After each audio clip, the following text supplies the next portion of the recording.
Now live to discuss is Shadow Minister for Cybersecurity, James Paterson. Thank you for joining us this morning. Should companies ever pay a ransom in these sorts of cyber attack cases?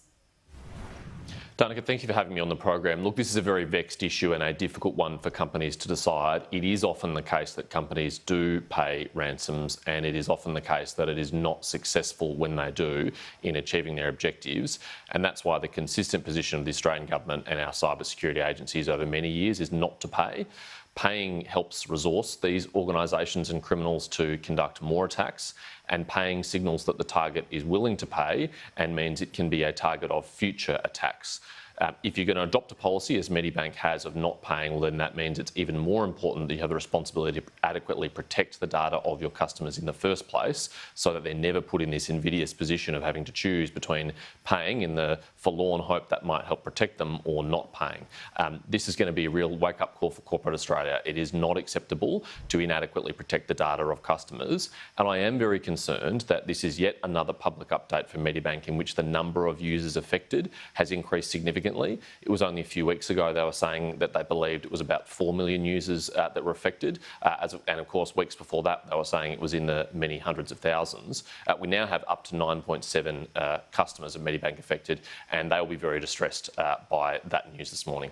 That is certainly a large number of customers. Medibank also confirming this morning that those who had their private health information accessed is now less than 500,000. Is that a relief, do you think, that it wasn't closer to that 9.7 million, or how concerning is that? Look, I think it'll be cold comfort to those 500,000 that not more of their fellow Medibank customers are among the data breach of the full extent, which includes the private health information. That is highly sensitive private health information on 500,000 Australians who are now face real risk of that being leaked online and having their privacy undermined and exposed.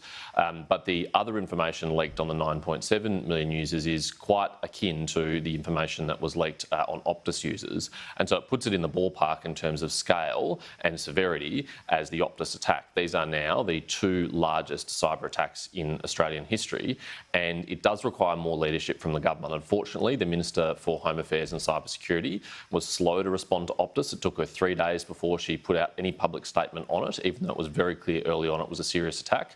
And it appears that the Minister also took Medibank at its word when it said it wasn't a serious hack, and it took a week before she made any public statement, and it appears also took a week before she spoke to the Medibank CEO. The government needs to be much more quick in responding to these issues, particularly when they've made such fanfare of appointing a dedicated cybersecurity minister to their cabinet.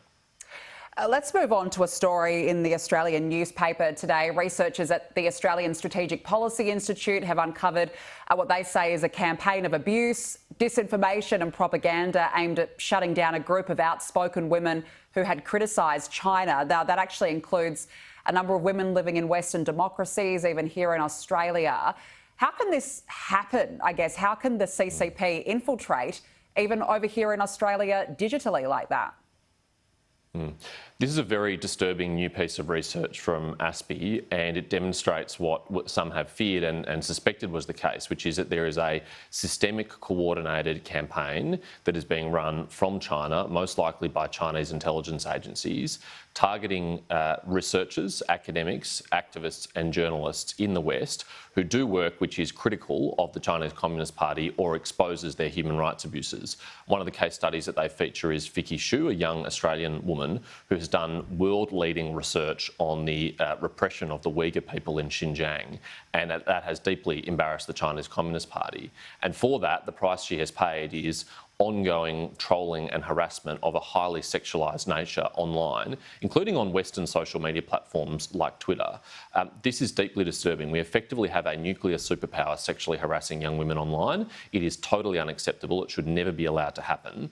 And there are a couple of important implications that flow from this. Firstly, social media companies must do more to protect their users. These activities are already very clearly in violation of their own platform rules, and they need to consistently and much more promptly enforce those rules to protect these women. But secondly, there's a role for government here.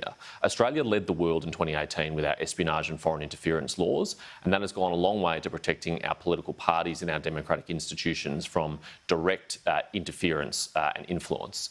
But there is an unfinished part of that that reform program, and it is cyber-enabled foreign interference, which is still rife, and it can be equally corrosive to our democratic institutions because it is designed to coerce and intimidate and silence voices within our democracy from speaking out. And so the government needs to step up here and introduce a package of legislative reforms which seek to address this problem.